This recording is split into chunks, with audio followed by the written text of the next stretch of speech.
The Tale of Moraa and the Night Runners. In the verdant hills of Kissy, there lived a beautiful and kind-hearted girl named Moraa. Her laughter was as bright as the morning sun, and her spirit as free as the wind that rustled through the banana trees. Moraa had fallen in love with a young man named Moraa from a neighboring village. Their love was the talk of both villages, a tale of romance that inspired many. The wedding was a grand affair, filled with traditional dances, feasts, and blessings. The elders of both villages came together, singing songs of unity and love. Moraa, adorned in colorful beads and intricate patterns, looked radiant beside her groom.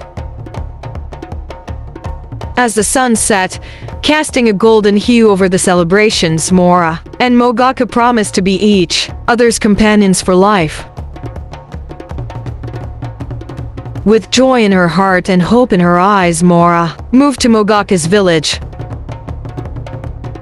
The journey through the lush landscapes was filled with Baraza's promises of a happy future. They arrived at his family's homestead, a place that seemed warm and welcoming at first glance.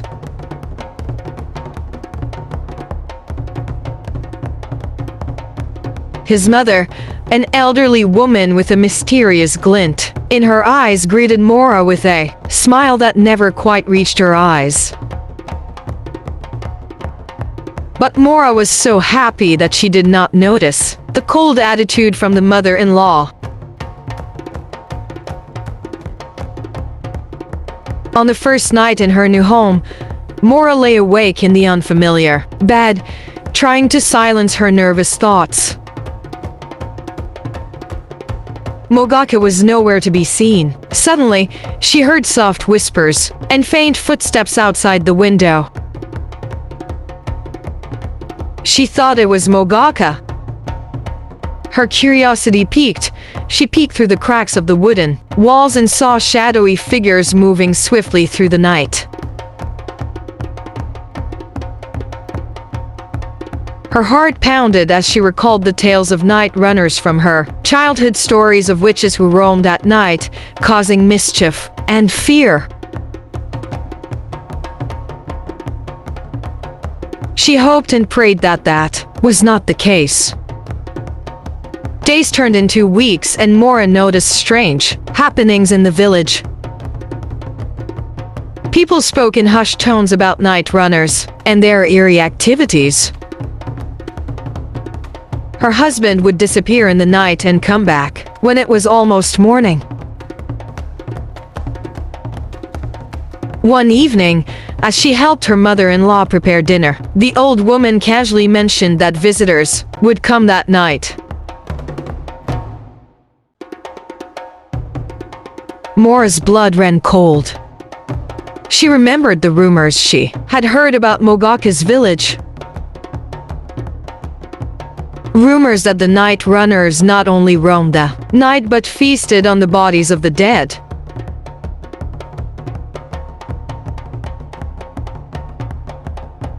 That night, Moraa could barely sleep. Around midnight, she heard the soft, eerie chant of the night runners. Her mother-in-law entered the room with a cold smile. "Our visitors are here," she whispered. Fear gripped Moraa.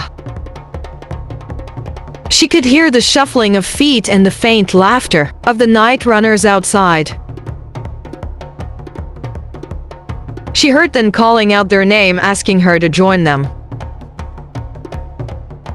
Her heart pounded as she realized she could not stay here any longer. She pretended to be deep asleep. As the night runners gathered outside, Moraa made a decision. She waited until they were deep into their ritual, then silently slipped out of the house. With only the moonlight to guide her, She ran through the fields and forests, her heart racing. She could hear the distant calls of the night runners behind her, but she didn't stop. The fear of being caught and the rumors of their cannibalistic practices fueled her determination to escape. Moraa arrived at her parents' home just as dawn was breaking. Exhausted and terrified, she collapsed into her mother's arms, tears streaming down her face.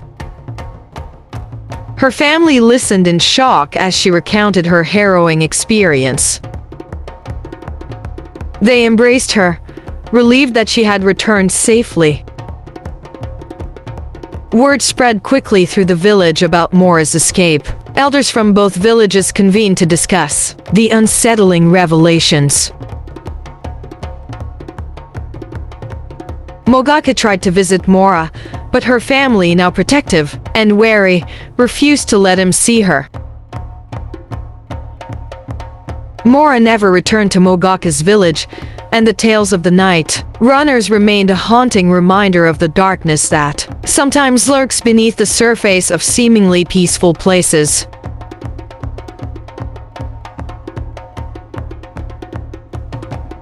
She continued to share her story, warning others about the night runners and the importance of heeding one's instincts.